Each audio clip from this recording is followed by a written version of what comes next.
Отиваш в северозапада на Механа, ще слушаш сръбска музика. Отиваш в Родопите да чуеш родопска гайда? Не, ще слушаш гръцка музика. Отиваш в центъра на София на ресторант? Отиваш на гръцки ресторант. Ядете се скара? Отиваш на сръбска скара. Искаш да ходиш на море? Отиваш в Гърция на море. Там е по-евтино и по-приятно обслужването. Но ще слушаш ли българска музика? Не. Ще ядеш ли българска кухня?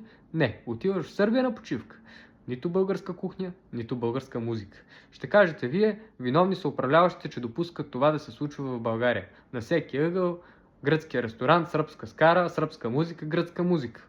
Ние сме мултикултурно общество, за музиката няма граници. Не са виновни управляващите. Виновен си ти, който отиваш, пляскаш с ръце, штракаш с пръсти в този ресторант или механа, свиркаш на оркестъра, хвърляш му пари, дигаш чашата. Точно ти си виновен, защото ако удариш масата и кажеш не, аз ще ям българска кухня, не, аз ще слушам българска музика, ще търговецът ще пуска българска музика, в кухнята ще предлага българска кухня.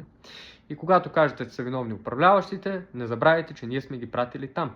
И когато ние не зачитаме културата си, а се веселим на чуждата, то от всякъде врагът ще дебне в нашия врат, ще влиза, ще прави своята култура, ще я налага и ще асимилира нашето общество. Това е истината от 24 годишния Крум, който нищо не разбира, нищо не е видял от живота. Просто един страничен наблюдател. Благодаря ви.